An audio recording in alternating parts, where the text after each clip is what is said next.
Ultra. Sa Rizal, ano sa Rizal yung magandang umaga? Good Kahapon, morning, Sa Batangas. Magandang umaga. brother. Good morning. Yan sa Rizal. Sa Rizal. Ala Good maganda. morning eh. Sa Bisaya na maayong buntag. Yung buntag. Brother Jack, parang ano sa Masbate? Ha? Ano sa Masbate, Brother Jack? Papa Jack, ano sa Masbate ang good morning? May buntag din yun eh. Bisaya din yun eh, ba? Oh, hindi. Baka alam si Brother Jack eh. Jack Polycarps. Hmm. Magandang kahapon po, anyo nga ito, sa Japan. Sa Japan. Magano muna tayo, mag-pray muna tayo. Sister Glee, pwede ka mag-pray. Ha? Sister Glee. Morning. Mag-lead ka Good sa morning. prayer natin, sister. Sige. Sige. Tayo po'y manalangin. Dakilang Diyos na makapangyarihan sa lahat, sa umaga pong ito'y narito kaming magkakapatid na sumasamba sa Espiritu at katotohanan. At nabayan mo po kami ngayon sa umagang ito sa aming devotion na kami magkakapatid bagamat kami hiwa-hiwalay, madalayo ang aming mga pag-iitan. Alam namin ikay nasa kalagitnaan namin. Patnubayan mo po kami, Panginoon, hanggang sa matapos ang aming devotion sa pangalan ng Ama, ng Anak, at ng Diyos Espiritu. Amen. Amen. Amen. Amen. Amen. Thank you very much. Si Brother Benji nandito na. Yan ha. Delivery from the car. Okay. Sermon on the mountain or on the top of Marinig pa ako, Brad? Marinig pa ako, Brad? Naririnig ka namin. Maganda ng boses mo. Moving kasi kami. Andito ako sa Davao. Oo. Ingat lang ha. Sige, makikinig na Kaya kami. nga medyo... sige. Kung ready ka na. Okay lang, okay. Lagi naman ready, no? Paano lang tayo? Paano man lang kaya ito, Brad? Sharing ng konti man lang kaya ito. Okay. Sige, magandang... Okay, magandang umaga sa ating lahat. Paki-mute lang. Hindi, yung iba ba? Pag may tanong kayo, pag tinanong kayo ni Brother Benji, doon pa lang kayo sasagot. Para madiretso, okay? Okay, paki-mute lang muna. Sige. Sige, Brother Benji, take it away. Tagalog, Bisaya. Okay. Basta explain pa lang sa Tagalog. Okay. Okay, magandang umaga po sa ating lahat. Maayong buntag, maayong aga, and of course, naimbag abigatyo amen kakapsat ken gagayem. Ayun, tinatanong kanina.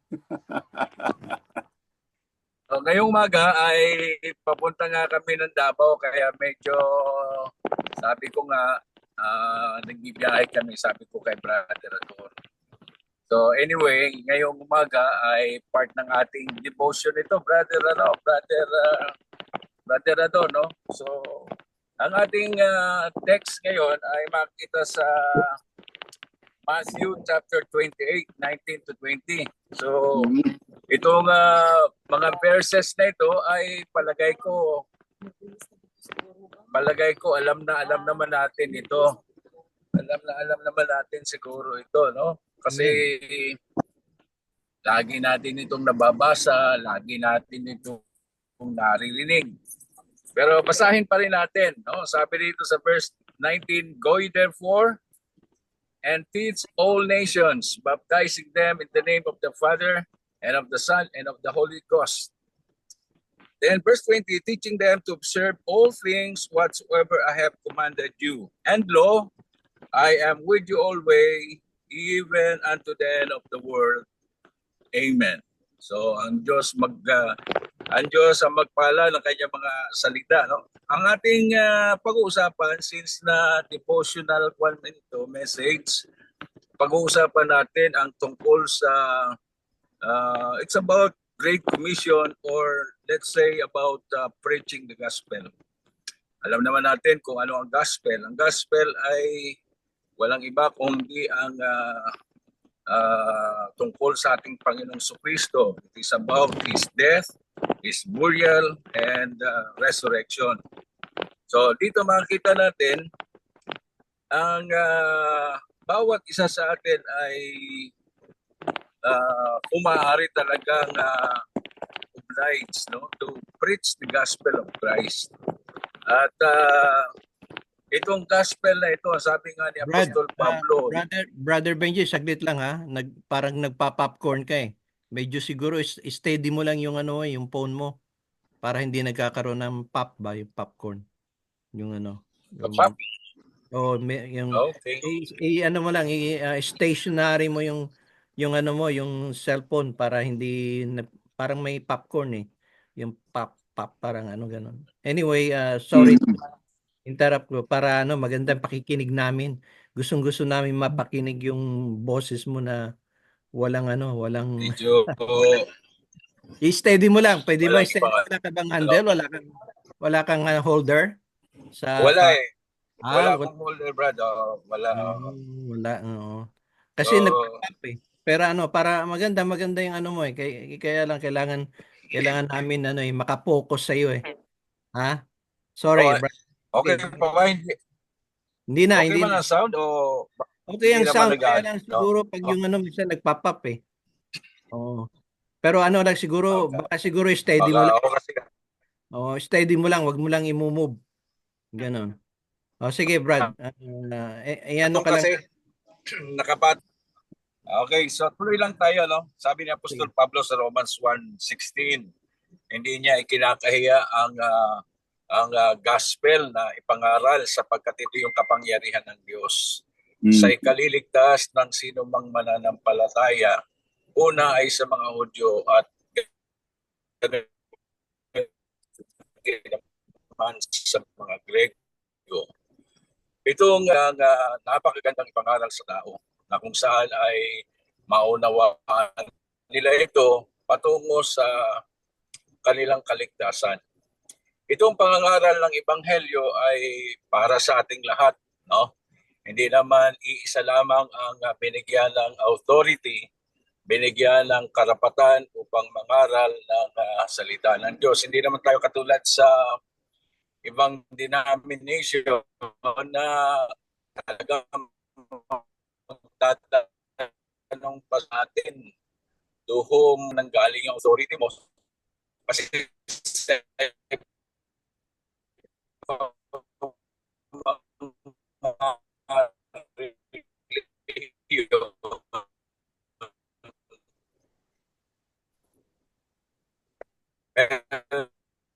sila talagang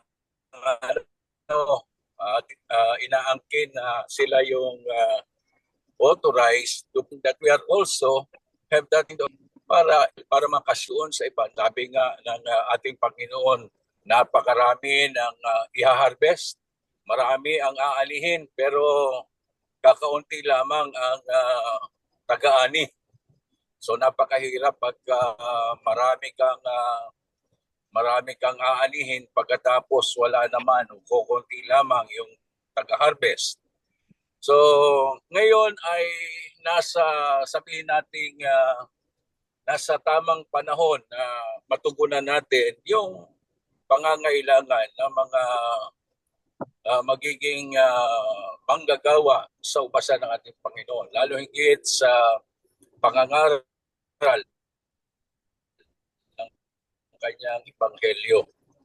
So tayo at maaaring marami pa ang mga ma-impluwensya natin sa ating mga local churches, maturuan natin sila kung paano sila makapag-share ng gospel.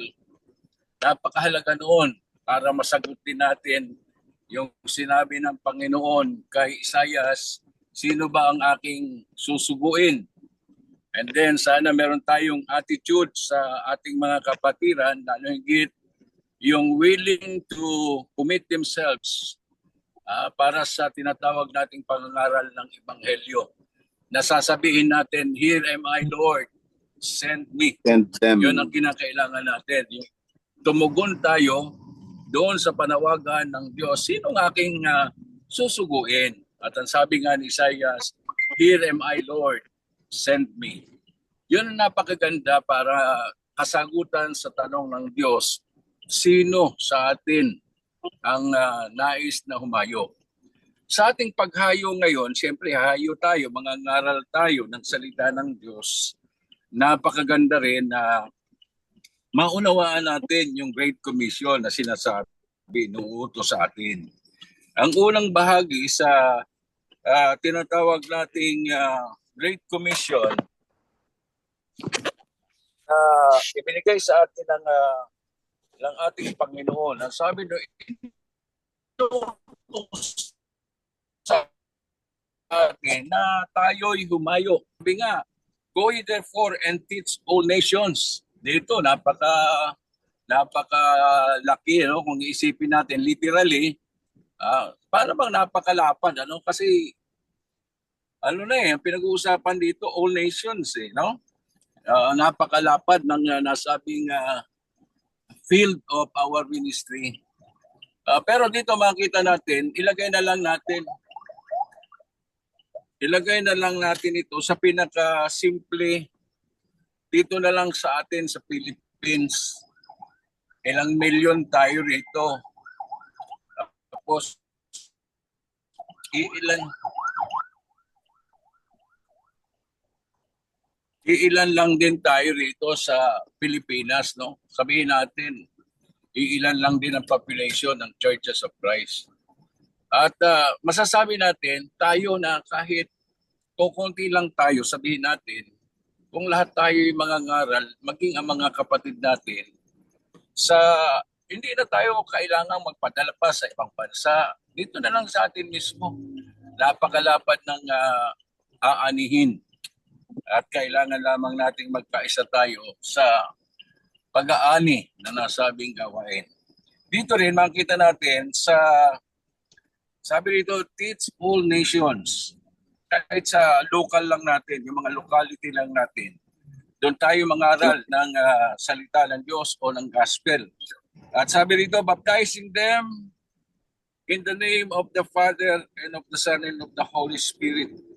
Once na ang isang tao ay tumanggap sa Panginoon sa pamagitan ng kanyang ebanghelyo, mas maganda yung lubos niyang naunawaan kung ano yung kanyang tinanggap.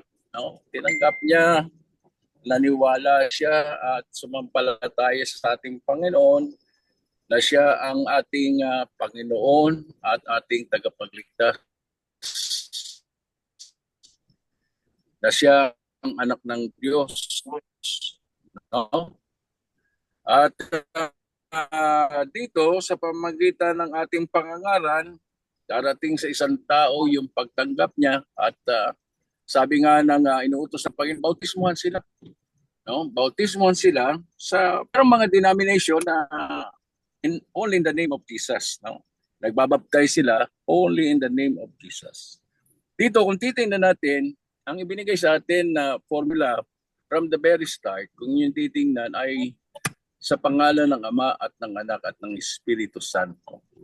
Isang simplified or simple instruction na binigay sa atin na hindi naman natin dapat lituhin ang ating sarili, no?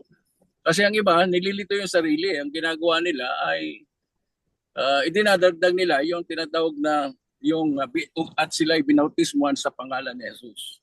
Dito, yun ay actual na, no? Actually ang utos, bautismuhan sila sa pangalan ng Ama at ng Anak at ng Espiritu Santo. Hindi naman inuutos dito sa pangalan lamang ni Jesus. At sa mga Pentecostal, ito yung o sa ibang mga denomination, ito yung kanilang ginagawa. In the name of Jesus. Kasi kinukuha nila yung sa Book of Acts na doon ay naisagawa na yung pagbabautismo. At pag sinabi natin in the name of Jesus, they were baptized in the name of Jesus, it is because of His authority given to them. Ito yung authority na ibinigay para bang sa batas. Ikaw ay hinuhuli sa salang ganito o sa pangalan ng batas ng ating bansa, ng bansang Pilipinas, ikaw ngayon ay hinuhuli. Di ba? Ganon din sa His authority. Yung pagkakabautismo sa kanila ay binautismo sila ng mga alagad sa pangalan ng Ama at ng Anak at ng Espiritu Santo. Alam nga namang gagawin ng mga apostol na yung kanilang sariling perspective na sabihin natin o perception na magbabautismo lamang sila sa pangalan ni Jesus. Sa Book of Acts kasi, doon ay nabautismo na. Doon ay yung tinatawag natin tapos na yung actual ng baptism.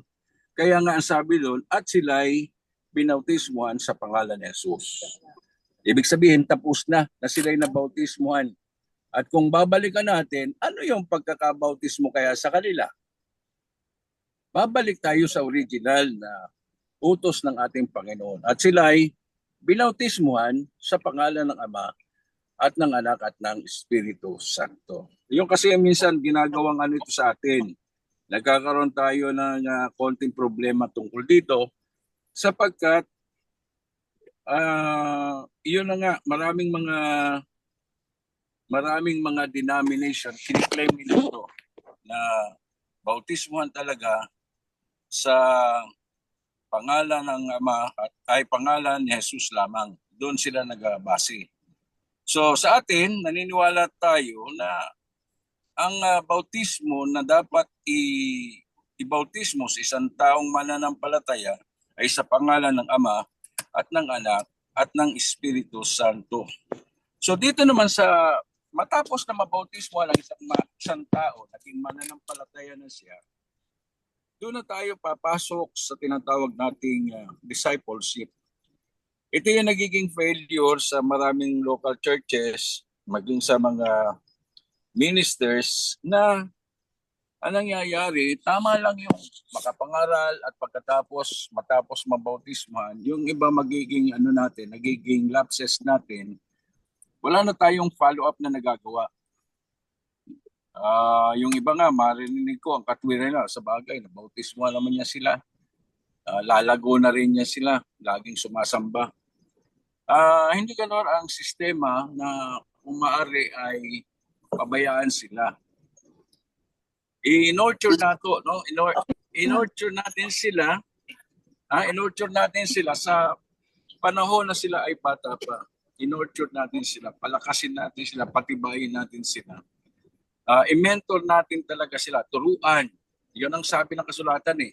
After sila ay tumanggap sa Panginoon, sila ay kinakailangang turuan at sundin nila kung ano man ang iniutos sa atin ng ating Panginoon. Kaya dito papasok yung discipleship at yung disciple ay magdi-disciple din ng iba pang disciple. Kaya dito yung multiplication papasok. Kaya nga kung titingnan natin sa chapter 2 sa Book of Acts, naandun yung multiplication. Kasi napakaganda ng mensahe, very bold si Apostle Peter and the rest of the apostles na who preach the gospel. At sabi nga doon ay 3,000 souls, di ba? 3,000 souls yung mga tumanggap. Unang tumanggap ay 3,000. Sumunod ay 5,000 hanggang sa naging tinatawag na itong multitudes. Kaya dito makikita natin mga kapatid, napakahalaga ng evangelism o yung pangangaral ng iglesia, no? Lalabas ang iglesia kasama ng mga ministro, ng mga leaders sa church, mga ngaral ng ebanghelyo. At dito ang sabi nga, ang magiging resulta nito sa iglesia ay lalago ang iglesia. Dadami tayo, no? Kaya minsan masasabi rin nating hindi lumalago ang isang local church sapagkat hindi sila nangangaral ng salita ng Diyos. Pero sa pangangaral ng salita ng Diyos, actually hindi naman lamang yung mga sabihin natin na yung mga nakapag-aral lang sa mga seminary, sa mga seminar. Kahit yung mga members sa church, kaya nilang makapag-share, makapagbahagi doon sa kanilang kapwa, sa mga kasama nila sa trabaho. Lalong higit yung mga kasama natin, mga mahal natin sa buhay na hindi pa natin kapiling sa Panginoon.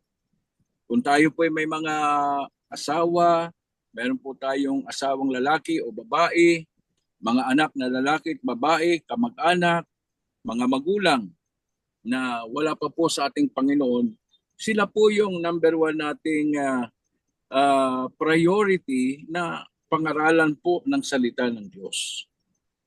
Sabi nga po, kung kayo may asawa na hindi mananampalataya, yun po ang bahagi natin. Madala natin sila sa ating Panginoon. Kahit hindi lang sa ating pagsasalita, kahit hindi tayo makashare ng gospel, pero sa buhay po natin ay magiging magandang impluensya tayo. Magiging magandang halimbawa tayo. Ang sabi nga daw na maililigtas yung partner natin. Ang sabi nga ni Santiago o ni Judas ay agawin natin sila sa apoy. No?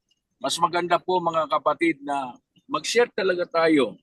Hindi man tayo makashare sa gospel na yung mga sinasabi nating 5 steps of salvation o Roman road evangelism. Pero kailangan pong makita ito sa buhay natin. Mahirap naman po, magaling nga tayong manghikayat pero hindi naman makikita sa ating buhay. Napakaganda po, ito ay makikita sa ating buhay at pagkatapos na ipapangaral din po natin sa iba.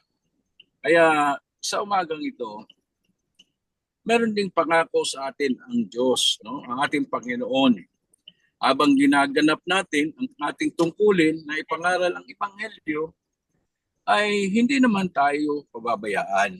Kaya nga minsan, nagiging problema rin ang mga mangangaral sapagkat sila'y tumitingin sa mga pinansyal na pangangailangan. Hindi naman masama, lalong higit kung talagang walang-wala tayo. Bilang mga ministro, kailangan talagang masuportahan. Suportahan sa gawain kasi ang isang ministro na nangangaral ng Ebanghelyo, pagkatapos ay wala ring suporta sa local church, lalong higit sa pinansyal o maging sa moral, ito po ay isang bagay na napakabigat para sa isang mangangaral. Kaya sa local churches po natin na nakikinig, gawin po rin natin, ganapin po rin natin ang ating tungkulin sa ating mga mangangaral na hindi nila maramdaman ang bigat ng gawain. Dahil minsan po napapabayaan natin sila. Minsan po ay hindi natin natututukan yung kanilang pangangailangan na pinansyal nila. Kaya napakaganda po sa local churches natin.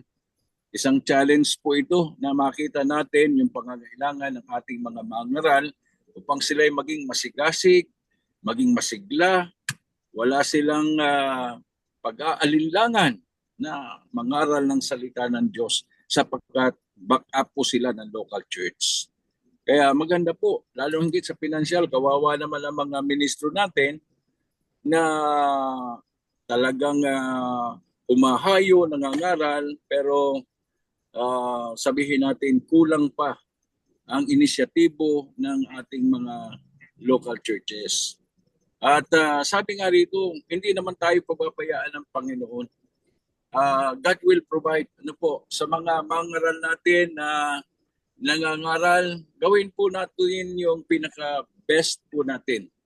At lagi tayong manangan doon sa pangako sa atin ng Diyos. Ang sabi niya, and lo, I am with you always.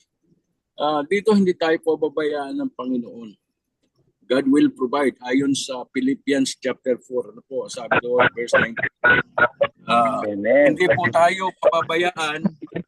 tayo pababayaan ng Panginoon sapagkat gagamitin ng Panginoon ang mga kapatid natin para matulungan din tayo sa ating mga pangangaral. Mahalaga po rin yung pinansyal. Kaya kung nyo makikita, si Apostol Pablo ay talagang namuhay siya na hindi rin siya naging pabigat sa iglesia kasi naging ano po siya gumagawa siya ng ang tawag nga ay tent maker po.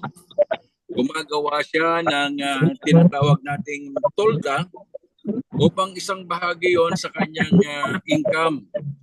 Sabi nga ni Apostol Pablo ay hindi ako naging pabigat sa inyo. So, maganda rin po yun.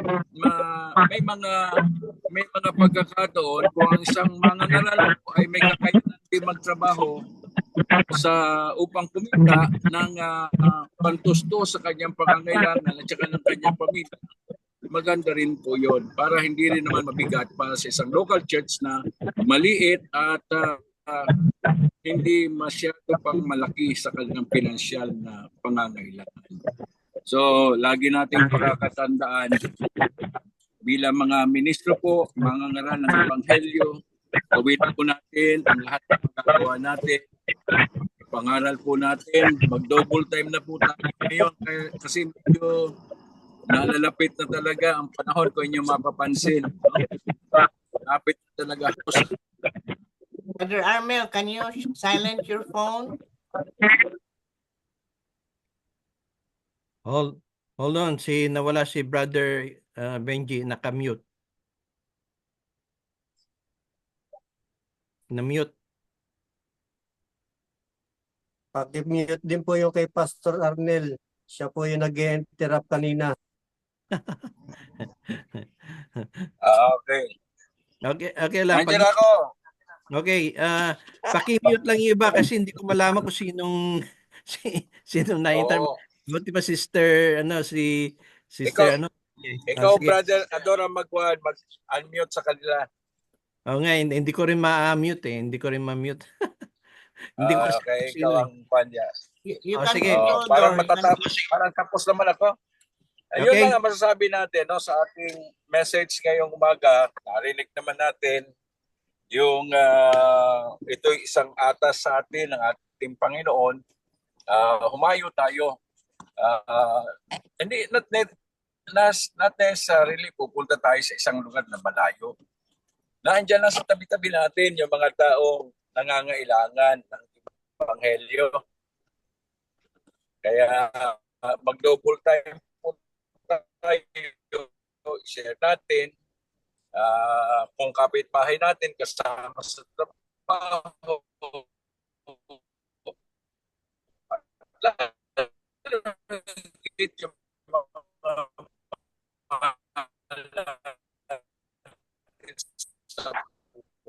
Brad, na ano ka na, napuputol-putol ka na, nagte-telegram na.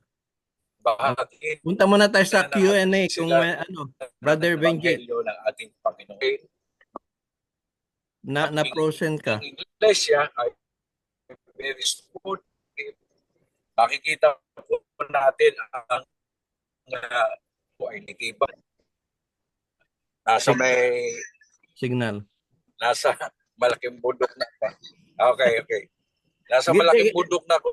Ganito muna, Brother Benji. So, yun lang siguro. Yun na lang siguro. Okay. So, maganda yung interrupt tayo sa kasi maganda yung sana ni Brother Benji pero naintindihan natin mostly. Ngayon ang problem kasi sa mga connection natin, misa parang popcorn kasi nga bukod sa long distance tayo, popcorn, kung hindi naman popcorn, Telegram, ganun naman. Pag meron naman iba na po frozen sa signal yan but anyway, mostly nang sinabi ni Brother Benji, maganda. Very enlightening as a reminder, mga okay na, nandiyan ako. Christian. Ngayon, may tanong kayo kay Wala na si Brother Benji. Sa Q&A tayo, Brother Benji. Ngayon, may tanong ba tayo kay Brother Benji?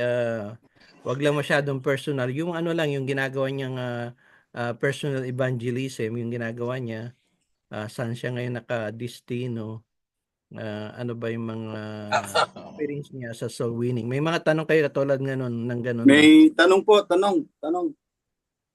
O pangutana, Bisaya or Tagalog or English? Ano bang mga Kahit Bisaya. Tu no compronde, mi amigo. Tu no hablo. Espanyol. No. No habla Espanyol. No. No. Bisaya na Binjo. Ang isang, Bisaya. Sige, No sige. habla Espanyol. isa muna. Teka muna, sinong pwedeng magtanong una? Isang tanong muna, Brother Benji, nasaan ka ba ngayon? Nasa Davao ako, dito ako sa Diversion Road, Brad. Oh, kaya pala ang signal din, ano?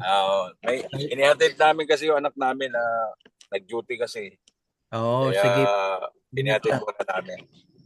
Okay, tanong na mga kapatid, open na yan Q&A. Tanong. Tungkol sa sa evangelism or sa soul winning. Kasi alam natin yung Matthew 28 eh. Actually 16 to yan eh, hanggang katapusan eh. And lo, I will be with you hanggang 20 na yun eh. Ang isang tanong, sige, sino tatanong? Ako. Meron pa. Ako po, may tanong. Sige. Ganito po ang nangyari. Yan po sa Mitsayap, may mga kamag-anak yung mister ko na yan sa Boal Norte. Ngayon, po si Brother Unya, si Nonoy na dalawin at bisitahin dahil may sakit yung matatanda.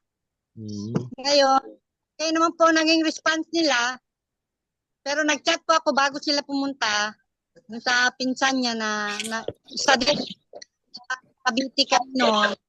Ano po siya, retired Marines. Tagli rin po apelyido, mga Tagli. Ngayon, sabi nung kapatid niya dito po sa Jensan, wag ko na daw po, hayaan na lang daw po sila sa ganong religion, Katolik po sila. Pero kahit na pigilan po niya ako, salamat sa Panginoon na natuwa si Brother Nonoy niya kasi nagkuhan daw po yung aking ministry na kahit malayo kami, nasa Jensan kami, nilot ng Panginoon na sila maliwanagan. So sabi ko, follow up lang po ni Brad Nonoy kasi hindi na po kami nakakadalaw doon. But before that, dumalaw kami noon kasi po si Brother Joe Obilidon, nagsabi ng yata yun sa kay Sister Edna Caburnay. So, sabi ko, dalawin natin yung mga kapanak niya dyan sa Boal Norte. And then, pinag-pray po ni Bradyo. So, that is a good, ang tawag doon, yung hakbang, tamang hakbang, no? Kahit na tayo hindi sasangyaw, pero yung niya na retired Marines na studian po namin sa Cavite ni Brother Rodriguez. Nasa Sangli Point po kami noon, nagbakasyon sila. So at least na-share ko rin po na-share naman po namin yung salita ng Panginoon, pero hindi pa po tumubo kasi sabi niya, mag-iglesia na lang daw siya ni Satanas.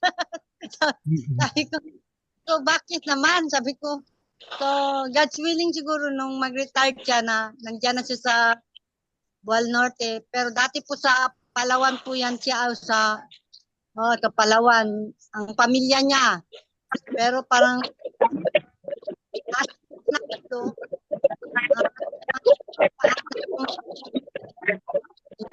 Okay, Sister Noran, sino ba yung nag-backfeed? Kapi-kapi. Po. Yung backfeed. Okay, anong tanong mo, kapatid na Nora? Anong tanong mo? Panginoon, bagamat tayo pinipigilan ng ibang huwag gawin. Ang nakikita ko sa iyo, Sister Nora, Brother Benji, nakuha mo yung niya? Ibig sabihin ni Hindi, actually, nag-share lang siya ng kanyang experience. At iyon ay talagang magandang gawain yun. Kahit hindi natin sila ma-reach out sa pamagitan ng pag-communicate natin sa mga ministrong naroon sa area para na rin tayong naging kabahagi nung pangangaral ng salita ng Diyos. Kasi ganyan naman talaga eh. Minsan referral ba kung sa kwan pa, referral kung halimbawa ako narito sa Davao, meron kayong kamag-anak diyan sa Maynila na pumunta ng Davao, kokontakin ako or either sino man yung ministro na narito nakilala, then mapupuntahan at mabibistahan. Kung wala pa sa Panginoon, pwede namang makagawa ng appointment, makabisita doon at maaaring makagawa ng isang pagkakataon na makashare na ng gospel sa kanya. Isang magandang bagay yun eh. Pag sinabi nung pag pumunta ka doon, kayo po pala si kayo po ba yung kapatid ni o pinsan ni ganito? Ako po ay pinapunta niya rito. Ayun.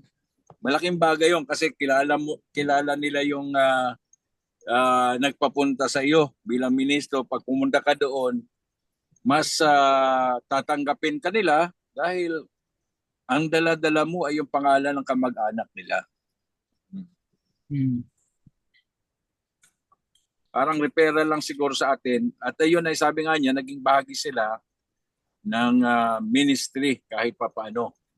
Ang isa ko lang ding isa-suggest kapatid, huwag kayong titigil kahit na negative ang response nila.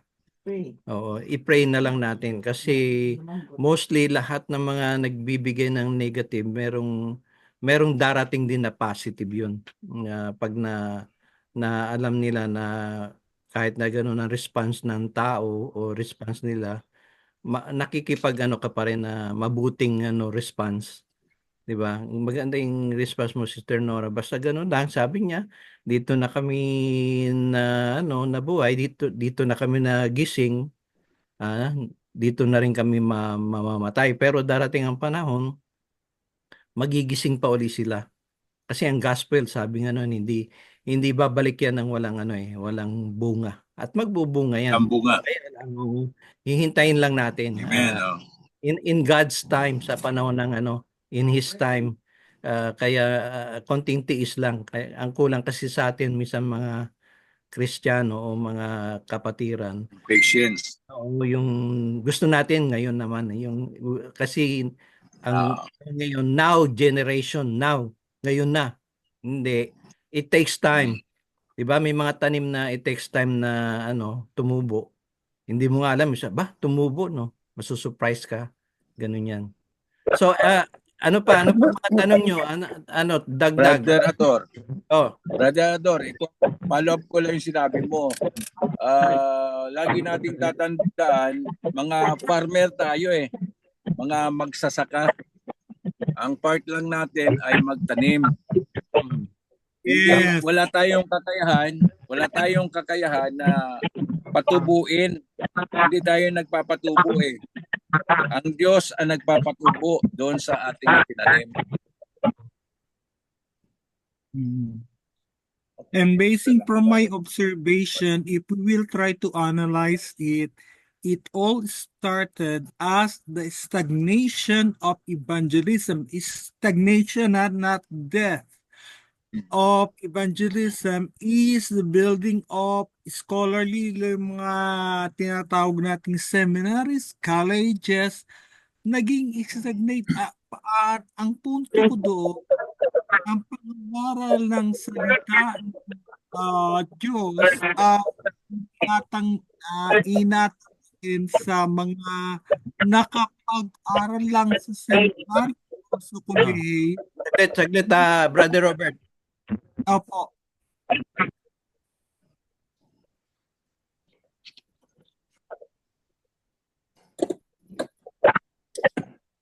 Bukan. Chapi-chapi na tayo. Chapi.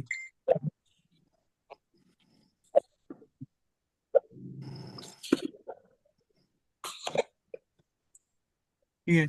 If we will try to analyze it nga, nagsimula do sa pagtatayo ng mga curriculum-based mga colleges sa seminaries. Ang tendency, yung mga nakapagtapos, yun ang aral. Pag nag-aral sa seminary, siyang inaatasan, nakikita nating professions niya, siya dapat ang magturo. Well, stagnation yon. Kung lilimiin natin, our Master Jesus Christ was able to propagate discipleship, and those 12 were the appointed apostles. Ngayon, sa mga disciples tayo, dapat nagpapatuloy tayong lahat ng pangangaral. Naalala ko sa Baguio, I am so surprised, Brother Mel, though I am in the music ministry, ginamit ako ni Brother Mel para makapag-preach. Ngayon, kung aatasan natin, bawat churches, dapat magkaroon sila ng diwa ng discipleship. Ang mga apostles, just like those who were taught in gymnasiums, or scholarly based na, sila ang inaatasan lang natin. Mali yun eh.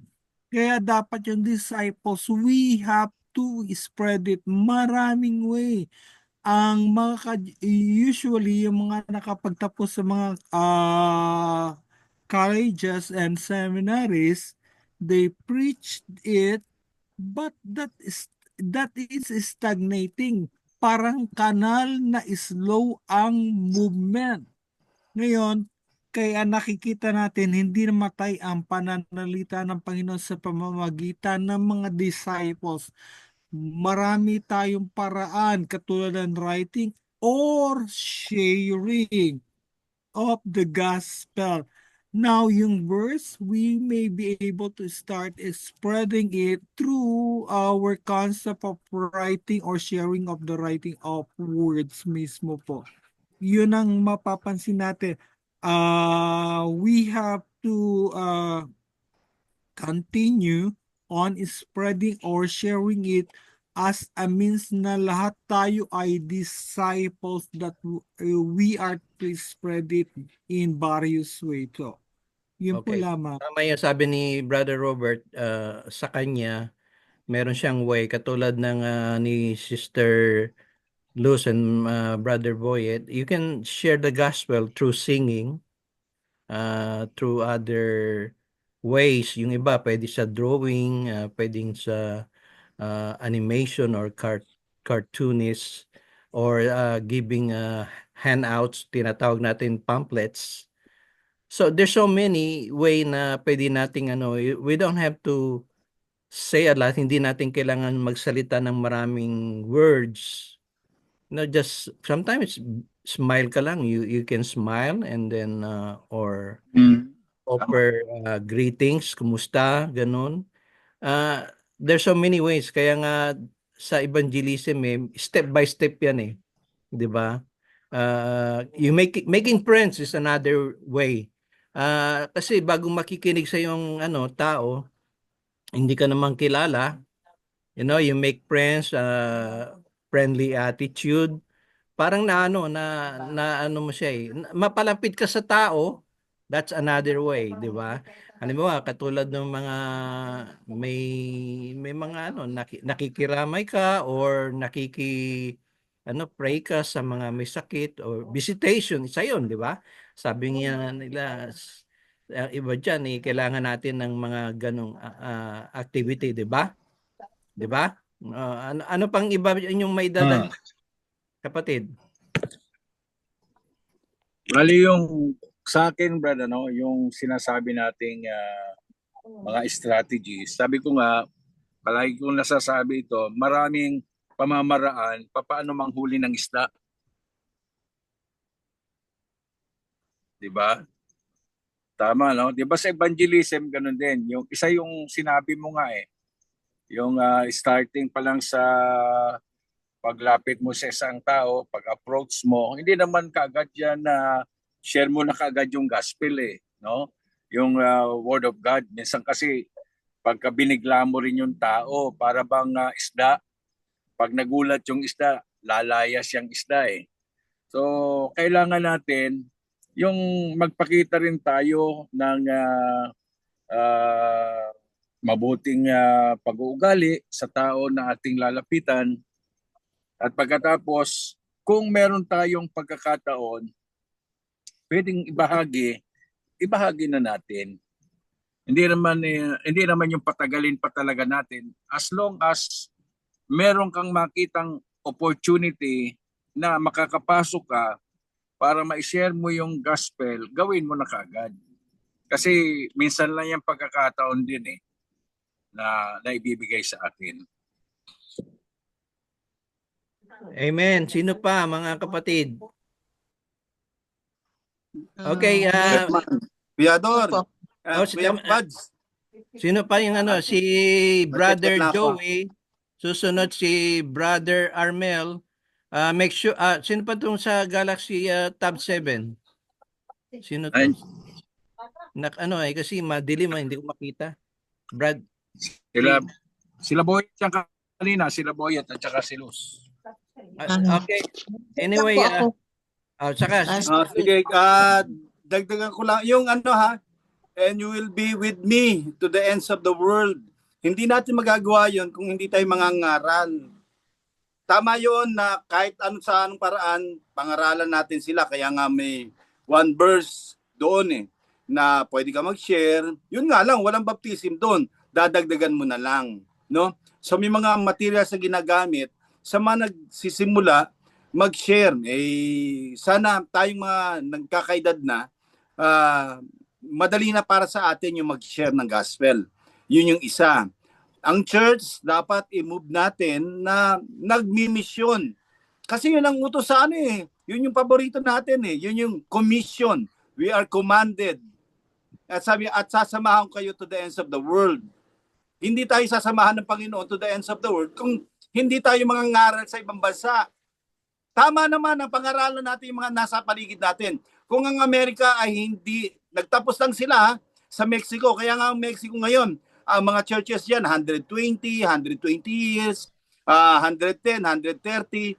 Pagkatapos nila sa Mexico, pumunta na sila sa atin. Kaya tayo nung 1899, nagpunta na yung unang missionary at nagsimula silang mag-mission sa atin noong 1901. Bakit tayo nagkaroon ng Kristyanismo? May nangaral sa ibang bansa. Kilala ba tayo? Pare ba tayo ng kultura? Hindi.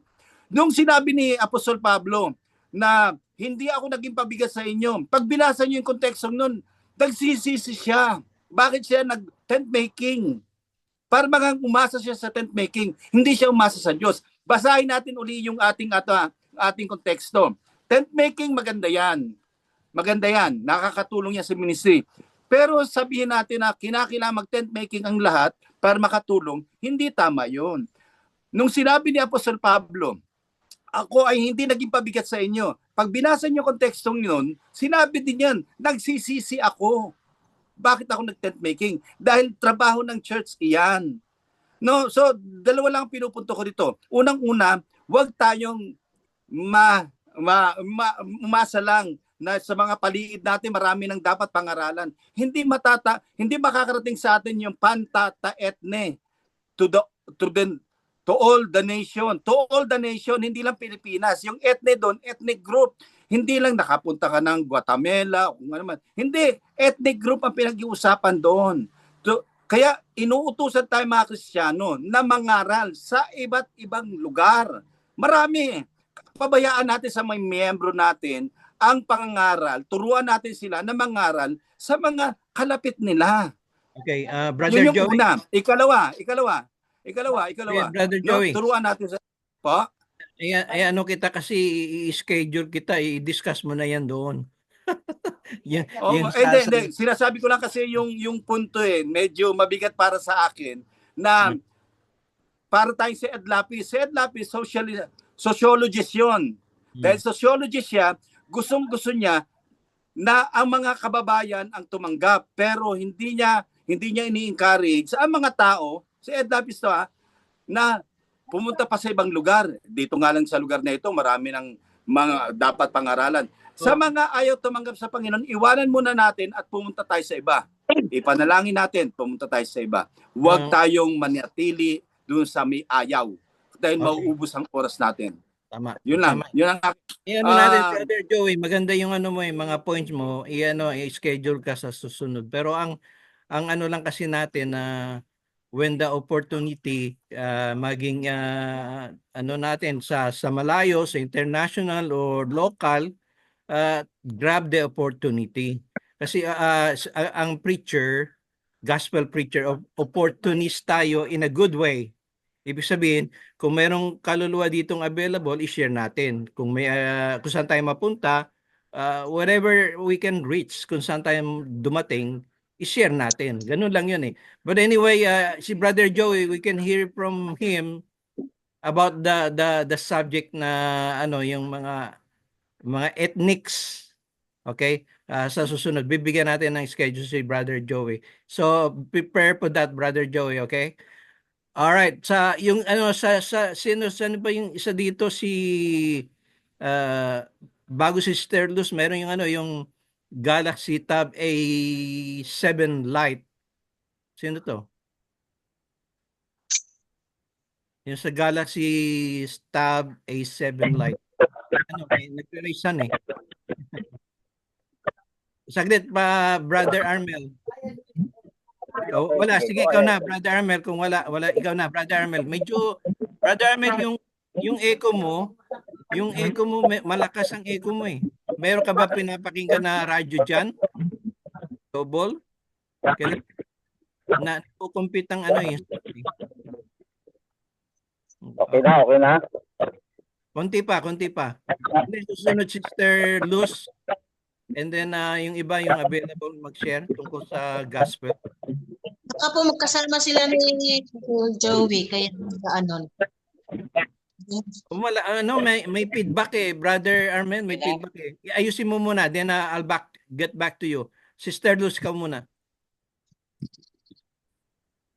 Yung sa akin lang po is, nabanggit nga po ni Pastor Benji kanina yung kailangan na may nag-mentor, no? Yung disciple po is need po natin din mag-disciple. So, paano po tayo magdi-disciple kung wala tayong katulad nga po ng experience po namin sa pagpa-farming kasi nang mag-asawa kami ni Boyet is nag-farming po kami, wala po siyang alam na trabaho. So tinuruan po siya na kanyang stepfather kung paano po mag-araro. Unang-una po yung pag-aararo kasi hindi nga po siya marunong humawak ng yung araro hanggang sa yung mga step ng pagtatanim. So paano po tayo makakapagtanim ng maayos kung wala po tayong alam tungkol dyan. So ganun din po siguro sa atin sa ministry na need natin na maturuan tayo upang paano tayo makapagturo din po sa iba. So importante din po yung meron tayong mentor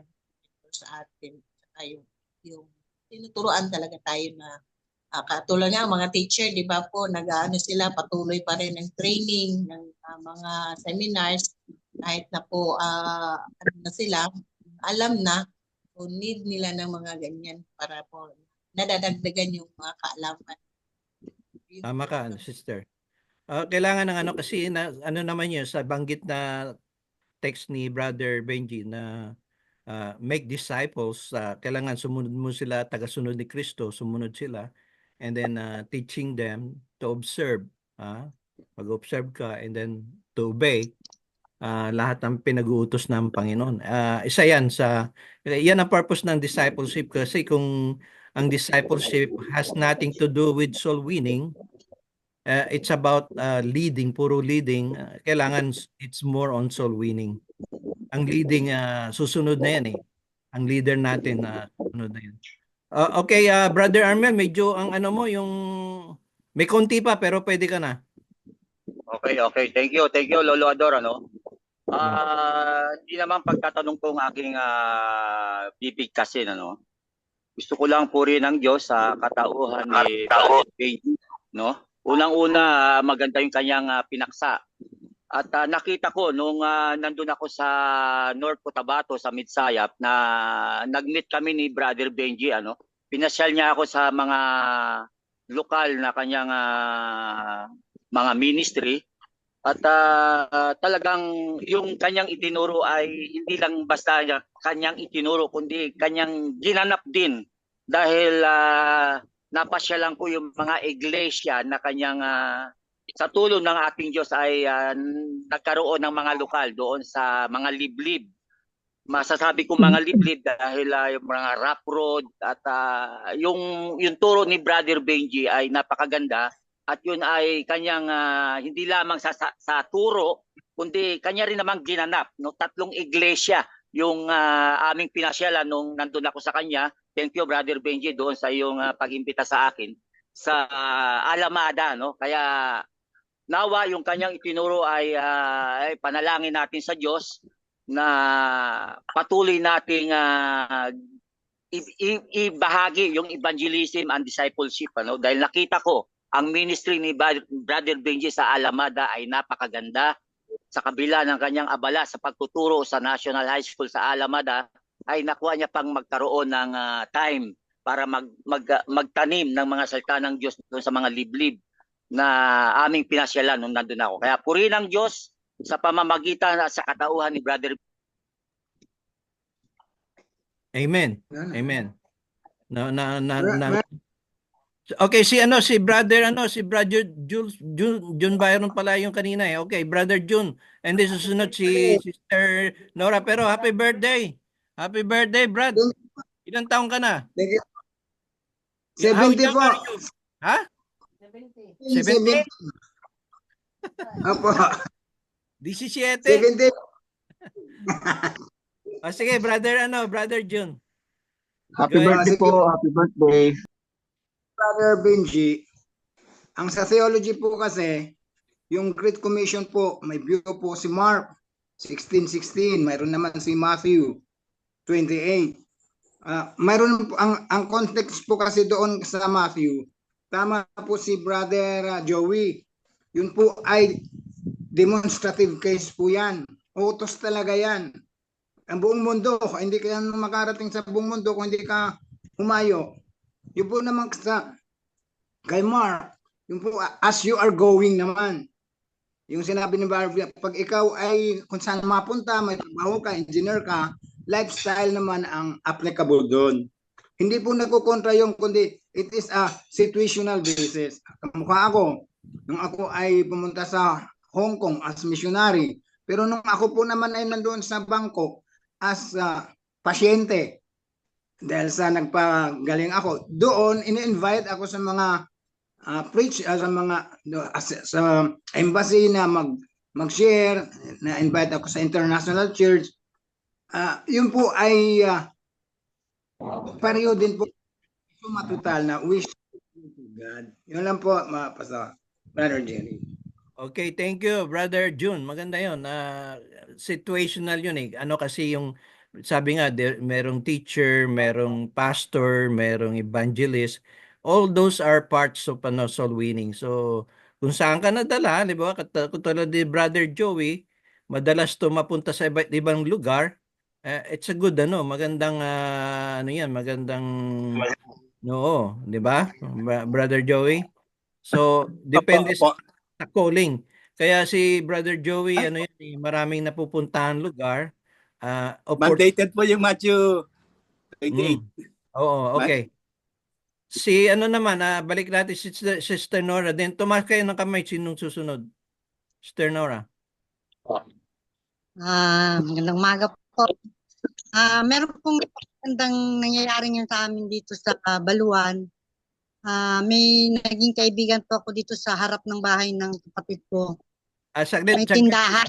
Sister Nora, saan yung lugar mo? Para at least yung iba hindi alam eh. Ito po sa Baluan, General Santos City. Baluan, General Santos. Okay. Ang church po natin, mga 2 kanto po mula sa bahay nito. Okay. Yan sa may eskwelahan. Yung pong kapitbahay namin may tindahan. May bago siyang tendera.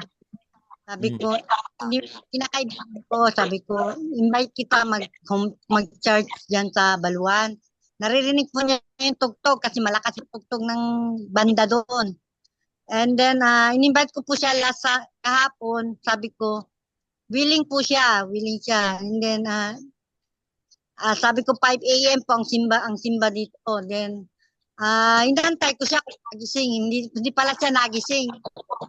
Yung cellphone na.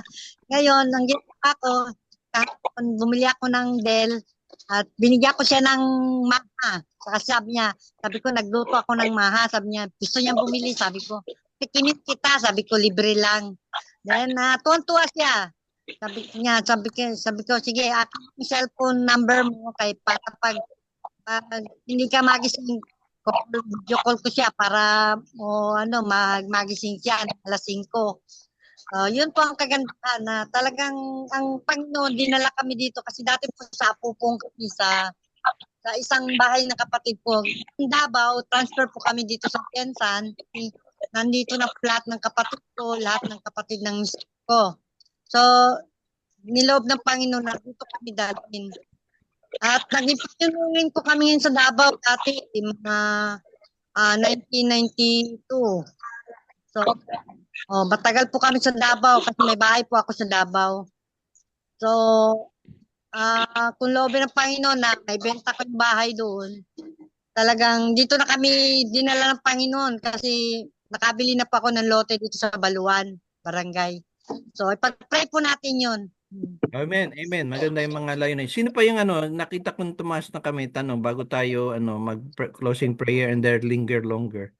Sino pa may mga tanong kay Brother Benji? Kasi si Brother Benji nasa on the road to Damascus. Okay? Nagbibiyahe yan. Ano pa? Meron pa ngayong tanong? Si Brother Mike. And then, sino pa Opo. Magandang umaga po sa lahat. At yung tungkol po dun sa aklat ng mga gawa, dun sa chapter 2 na merong 3,000 tumanggap ng araw na yon. Ngayon, naisip po, pumasok po sa kaisipan ko, nung panahon na nila Apostol Pedro, hindi pa naman uso yung mga mic, yung malalaking speaker. Para marinig ng 3,000 yung mga salita nila, yung pangangaral nila. Ibig sabihin po pala noon, marami silang kasama na nangangaral. Nung panahon siguro siguro po marami silang kasamang nangangaral. Kaya nakapag-reach out sila ng 3,000 soul. So ang ibig ko lang po sabihin, kinakailangan po talaga marami tayong nangangaral ng salita ng Diyos. Marami nagbabahagi. Kaya nga po sabi nga kanina, marami ang aanihin, ngunit ilan lang ang mag-aani. Kaya panalangin ng Panginoon na magpadala siya na marami pang mag-aani, mga workers. Yun po. Ang nakikita ko doon sa Acts 2, Acts 2, simula nung yung Day of Pentecost, it's a miracle, it's a promise. Kasi bakit sinabi kong miracle? Nagsalita ka ng Tagalog, pagdating doon sa tenga ng mga nakikinig, yung Bisaya, Ilocano, English, or German language, nata-translate. Ngayon, it's also possible na sa layo man nila yung laki ng templo, yun, parang speaker na rin yun. Ngayon, the 12, Peter and the 12, sabi ka rin yung si Pedro at yung 12 nangaral.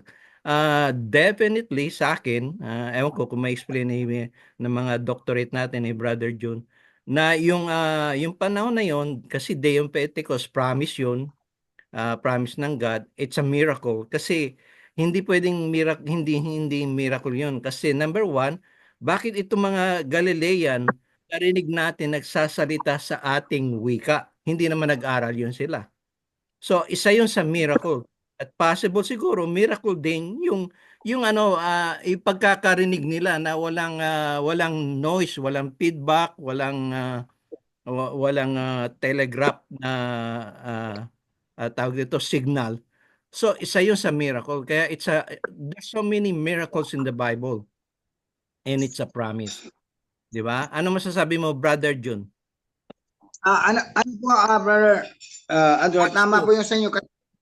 Sa verse 4 po, chapter 2, nandun na po yung pagpasok ng miraculous communication. And they were all with the Holy Spirit and began to speak with other tongues. That's plural po yan. At yung they po ay plural. And the Spirit gave them utterance. Naranasan ko po yan nung ako po yung nasa Thailand. Ang speaker ay Thai. Ang narinig ko po ay English. Kasi po mayroon po akong mayroon pong interpreter. Sila po hindi interpreter kasi sila po ay mayroong gift of the Holy Spirit to speak different tongues na napagkamali nga po silang lasing kasi ang sinasabi nila ay hindi maintindihan ng iba, naiintindihan naman ng iba. So mayroon pong 16 languages ang na-mention sa another verse, another chapter. Kaya yung mga, kasi yung araw pong yon ay Day of Pentecost. Ang dami po talagang city. Hindi lang 3,000 na na-convert. Ano kasi yan kapatid? Ang ano yan, kasi yung Day of Pentecost, every 50 years, parang ano yan nag-jubilee. Bumabalik ang mga Hudyo sa Jerusalem to celebrate yung yung Day of Pentecost. So there are like so many, how many nations sinabi doon? So ngayon, kailangan ng miracle doon so they can 16. Ha? 16. 16 Hindi nation. po, ano po yun? 9 bansa, 16 na mga wika. Okay, 9 na bansa pero kasi nga marami nga sa Pilipinas ang daming ang dialects But anyway, ang puntos natin doon, it needs a miracle. Ngayon, yung miracle natin depende sa need. Is it happening now sa panahon natin? It can be, pero depende kung God is giving it. Pero hindi na to yung regular na occurrence na laging nangyayari, lagi on demand. Pag para bang inuutosan mo yung Holy Spirit to do this. Pero ang Spirit ang dapat mag-guide sa atin. Anyway, that's another topic. Baka mapunta na po tayo sa ibang discussion. So balik tayo doon sa Great Commission ni Brother Benji. Sino pang may yung kanina, meron pa nagre-raise kanina Wala na? Sa akin, Brother Ador. Robert Piope. Mga kapatid, magandang umaga po. Ako po ay patuloy na nag-aanyaya kung may mga kamag-anak po kayo na malapit dito sa Bulacan. Ang amin pong provincial convention ay sa May 1. Suportahan po natin ang gawain ng mga Churches of Christ dito sa Bulacan. Salamat po. Saan yung meeting lugar? Sa Malolos, sa Bulacan State University. Madali pong makuha yung lugar. Bulacan State University. Alright, then kung kailangan nyo pa information, contact si Brother Robert Tiope sa Facebook. Okay, so ano pa ang ano pa yung kailangan niyo? Ano pa yung tanong natin mga kapatid? Hanggat nandito pa si Brother Benji kasi siya nasa on the road. On the road sa Brother Ador. Brother Ador. Akin lang para bibigyan ko lang ng madaling sagot doon. Although sa Holy Spirit na ito, actually yung Holy Spirit na ito na dumating sa mga apostles, it was a promise, from the book of Joel chapter 2 na darating talaga yon. Then ang sinabi naman ng Panginoon sa Marcos 9:1, ito naman yung tinatawag na power na ibinigay sa kanila. Nangyari naman itong power na ito nung sinabi ng Panginoon sa kanyang mga alagad, maghintay kayo doon sa upper room, na darating yung power. Yun ay ang Holy Spirit. So nung dumating sa kanila doon, nagawa nilang lahat kung ano ang dapat sabihin sa pamagitan ng paggabay sa kanila ng Holy Spirit. Amen. Amen. Amen. Okay, 6:10 na overtime tayo and then magdi-linger longer. Kung meron kayo pa yung tanong after we close prayer and then pwede kayong magpaiwan kasi yung iba kasi Brother June saglit lang yung iba kasi may lakad kasi limited ang time. Pero yung iba you can stay pag-usapan natin ang mga tanong nyo, yung mga additional tanong nyo, linger longer na yon, extension na yon. Pero yung iba kasi may mga lakad pa, they can go. Okay? Sino ba pwede brother brother, teka muna, sino ba pwede natin? Brother Joey, pwede ka mag-pray? Pwede mo ilista yung prayer natin? May mga additional closing prayer. Dali Kailangan ng ballpen. Siguro gawin natin sige, si Junjun. Continue si Junjun Tambal. Tapos si family ni Jonathan Obilidon na pumanaw nating pastor sa Ambassador for Christ. And then si Leia Palaypayon, kilala mo ba 'yon? Sa Thailand, umuwi na sa Pilipinas na stroke. Na-stroke? Ang pangalan po? Leia Palaypayon. Leia. MBS din yun. Kilala yata ni Brother June yun. Asawa ni June Palaypayon. Kilala yata ni Brother June Byron yun eh. Yeah. Kilala. So anyway, isa yun sa mga prayer request natin. Meron pa ba kayong additional prayer request? And then linger longer. Kapatid. Prayer request ninyo. Yung mga nasa kailangan na needs. Tsaka kailangan natin siguro mga kapatid dahil kasi nasa 60 na tayo kailangan siguro yung iwas na sa maaalat para iwas tayo sa stroke. Oo. Okay, i-pray muna natin. 20 pa lang eh. Ha? Sa 50 ka pa lang? Ay, hindi, walang pinipili. Kala ko walang pinipili ang stroke. Ibig sabihin, oo nga. Kala ko nasa 20 pa lang bilang kanina. Nasa 16 na tayo. Akala ko attendance. Edad pala, edad. Pag dumating na yun, mahirapan na tayo mag-control sa natin sa Zoom. Anyway, sige brother, and then i-ready nyo mga question nyo kasi para yung brother Joey. Go ahead. Okay, tayo yung mukha tayo manalangin. Merong additional, brother? May additional ba? Yung pa, sama po sa prayer, yung nagawing dito bukas, bayanihan. Si Terlos, bayanihan. Terlos. Renovation, attempt po ng church. Okay. Sana po maganda panahon kasi ngayon umuulan. At saka yung mga natin kapatid, unspoken, yung mga iba kasi na dumaan din sa stroke, saka mga recovery, sa surgery. Include mo na lang, generalize mo, Brother Joey. I-generalize. Bayanihan. Recovery sa mga nating kapatiran na stroke. Si Brother, nakontak mo na ba si Brother Rusty Conte? Nandiyan na yun eh. Ay, pag-usapan po natin pagka mamaya. Sige. Okay, kapatid. Hindi ko alam po nasaan yung Okay. Pray muna and then off muna yung mic nyo and then pray siya and then linger longer. Pag ready sa mga question nyo sa mga tanong. Okay, God bless. Tayo yumuko at tayo manalangin. Mapagpalang Diyos sa makapangyarihan sa lahat. Kami po ay nagpapainan ng mga pagpupuri at pagpapasalamat sa umagang ito.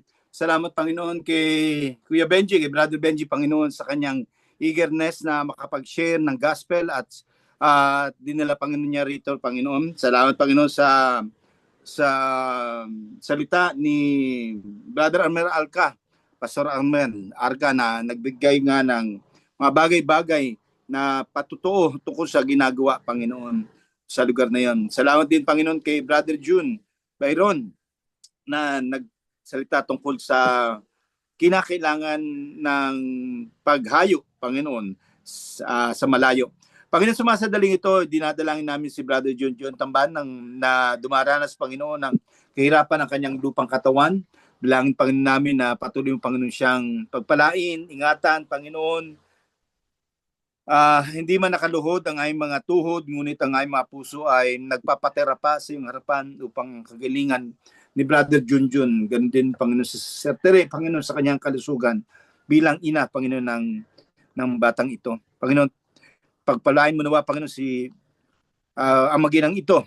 Kagalingan, Panginoon, sa kanilang nararamdaman, Panginoon, lalong-lalo na kay Junjun, Panginoon. Langin, Panginoon, namin ng pamilya, Panginoon, na iniwan ni Brother Jonathan, na namatay, Panginoon, yung mga adjustment, Panginoon, alam namin na mahirap para sa amin ang mawalan, pero si Brother Jonathan ay pinalitan ng Ama, Anak, Espiritu Santo. Diyos namin na patuloy na magbibigay, Panginoon, ng kasiyahan sa aming mga buhay. Ganun din, Panginoon, na Si Sir Leia Palay Payon ay umuwi na galing ng Thailand, Panginoon, sa mga naranasan, Panginoon niya na hindi magaganda, Panginoon. Ikaw, Panginoon, magbigay sa kanya. Panginoon, patuloy mo nawang pagpalain ang aking ina na Nora Romero, 87 years old, Panginoon, sa kanyang mga gamot na iniinom. Panginoon, tunay nga na nagpapasakit ng kanyang ulo. Panginoon, yung pampatulog na ibinigay sa kanya, na hihilo, Panginoon siya. Hindi ko alam na, Panginoon, kung ano ang magandang gawin. Yung mga side effect. Panginoon, ikaw bahala sa kanya. At sa mga kapatid namin, Panginoon, dumaranas ng maraming hirap kay Brother Jonathan Tagle, Panginoon.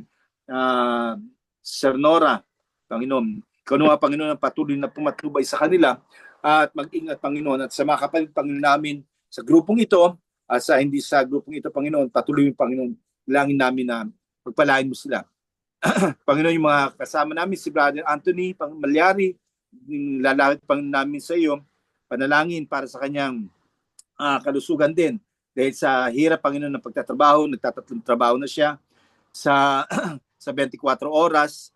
Panginoon, ang kanyang kalakasan nawa, Panginoon, ay magkaroon ng kagampanan, Panginoon, na magagamit niya sa kanyang pagtatrabaho.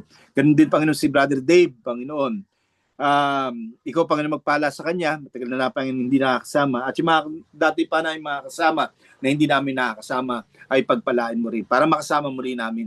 Panginoon, dalangin din, Panginoon, namin si Sir Luz at Brother Boyet sa kanilang pagpupursige, sa paglilingkuran sa iyo, Panginoon, sa kanilang bayanihan, Panginoon. Salamat sa mga kapatid na naroon na sila ay hindi na nagpapabayad, bagkus, Panginoon, ang kanilang kalakasan ang gagamitin, Panginoon, sa gawain. At sa June 1, Panginoon, sa buong buwan ng June 1, dalangin ko, Panginoon, na magpadala ka ng mga taong tutulong para sa aking pagmimisyon do sa Palawan, Panginoon, ay magkaroon kaganapan. Si Brother Res Conte, si Rasi Conte, Panginoon, Brother Rasi Conte, na dumating sa Pilipinas, nawa, Panginoon, ang iyong kalakasan ang magbigay ng kaligayahan sa kanya. Na makita, Panginoon, niya, mga gusto niyang makita, mga lugar na dapat niyang puntahan. Ingatan, Panginoon, siya at huwag ng Panginoon pababayaan. Dalangin din, Panginoon, namin ang gawain sa Bulacan, sa Cavite State University sa Bulacan, Panginoon. Inihiling, Panginoon, namin ang patnubay na igawad mo, Panginoon, at ingatan, Panginoon, kami. Ingatan mo, Panginoon, sila sa kanilang paghahanda, Panginoon. Ganun din, Panginoon, ang aming speaker, si Benji, Panginoon, sa kanyang pagmamaneho, ikaw, Panginoon, ang mag-ingat sa kanya. Kay Brother Ador, Panginoon, salamat sa patuloy na kagalingan na binibigay, Panginoon, sa kanya. Salamat, Panginoon, sa pag-aayos mo ng klima. At sa mga kapatid, Panginoon, namin, si Sister Nini, salamat, Panginoon, na dumaranas din Panginoon, ng walking pneumonia na hanggang ngayon ay hindi nakapagtrabaho, nasa Stockton. Ganun din, Panginoon, si Mohan, Panginoon, ang aming kaibigan, aming maunang estudyante ng ICCA, ng PCM, Panginoon, na dumaranas din, Panginoon, ng kahirapan ng lupang katawan. Ikaw, Panginoon, mag-ingat sa dalawang ito na gamitin, Panginoon, sila mightily. Panginoon, yung gaganapin ng FACC, Panginoon, ikaw, Panginoon, magpala. Nawa, Panginoon, ang PhilAm COC Fellowship ay may promote sa dakong iyon at makita, Panginoon, ang kaginhawaan. Ganun din, Panginoon, si Brother Charlie, ang aming speaker nakaraan. Ikaw, Panginoon, mag-ingat sa kanya at patuloy, Panginoon, magpala, Panginoon. Sa tanging pangalan ni Jesus, namin kapagligtas, lahat tayo magsabi ng Amen. Okay, linger longer sa mga tanong na